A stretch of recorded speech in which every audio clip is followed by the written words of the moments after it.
পরমাণু কিন্তু অবিভাজ্য কণা নয়, একে আরো ক্ষুদ্রতম অংশে ভাঙা যায়।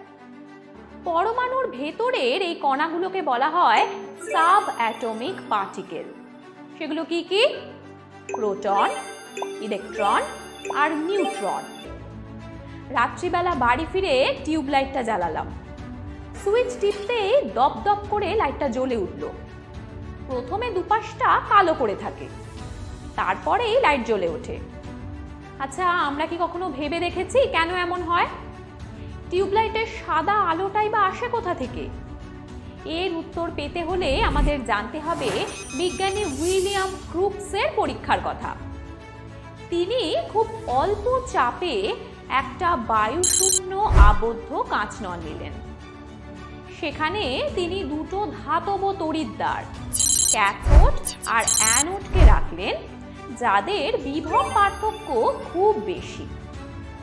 তিনি লক্ষ্য করেন যে ক্যাথোড থেকে এক প্রকার অদৃশ্য রশ্মি তীর বেগে সরল রেখায় অ্যানোডের দিকে এগিয়ে যায় আর অ্যানোডের ওপর আঘাত করে একটা সবুজ রঙের প্রতিপ্রভা তৈরি করে।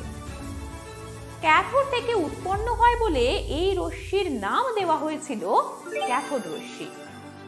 পরবর্তীকালে বিজ্ঞানী টমসন আরও গবেষণা করে এই রশ্মির প্রকৃতিগুলো আবিষ্কার করেন।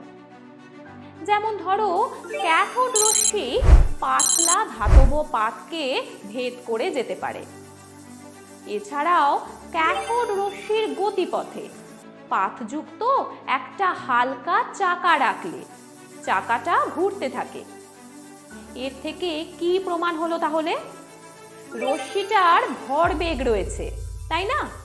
এরপর দেখা গেল ক্যাথোড রশ্মির নলের তড়িৎদ্বার দুটোর মধ্যে যদি বিভব প্রভেদ বৃদ্ধি করা হয় তবে চাকার ঘোরার বেগ বৃদ্ধি পায়। এর থেকে বোঝা যায় যে ক্যাথোড রশ্মি ভরবেগ বিশিষ্ট ছোট ছোট কণা দিয়ে তৈরি। আরও আছে, ক্যাথোড রশ্মির গতিপথে কোনো অস্বচ্ছ বস্তু রাখলে পেছনে তার প্রচ্ছায়া তৈরি হয়। ক্যাথোড রশ্মির এই ধর্মটাকে কাজে লাগিয়েই টিভিতে ছবি দেখানো হতো। টিভিতে পিকচার টিউবে ক্যাথোড রে টিউব ব্যবহার করা হতো, তবে সেটা আগেকার দিনে, এখন আর এটা দেখতে পাবে না। সবচেয়ে গুরুত্বপূর্ণ বৈশিষ্ট্য, ক্যাথোড রশ্মি ধনাত্মক তড়িৎ ক্ষেত্র দ্বারা আকর্ষিত হয়। তার মানে এটা ঋণাত্মক তড়িৎগ্রস্ত কণা। নিজে নেগেটিভ বলেই না পজিটিভের দিকে বেঁকে গেল। 1874 খ্রিস্টাব্দে বিজ্ঞানী স্টোনি এই কণাটার নাম দিলেন ইলেকট্রন। এই ইলেকট্রনের ভর তো তোমরা জানোই, খুব খুব কম, 9.11 ইন্টু 10⁻³ কেজি। পরবর্তীকালে বিজ্ঞানী মিলিকান অয়েল ড্রপ পরীক্ষার মাধ্যমে ইলেকট্রনের আধান কত সেটাও নির্ণয় করেন। তার পরীক্ষালব্ধ ফলাফল থেকে জানা যায় যে একটা ইলেকট্রনের ঋণাত্মক আধানের পরিমাণ 4.8 ইন্টু 10⁻⁻10 ESU বা 1.602 ইন্টু 10⁻⁻19 কুলম। এই মানগুলো কিন্তু কাজে লাগবে, তাই একটু মনে রেখো। বিজ্ঞানী থমসন পরবর্তীকালে বিভিন্ন ধাতু দিয়ে তৈরি ক্যাথোড নেন।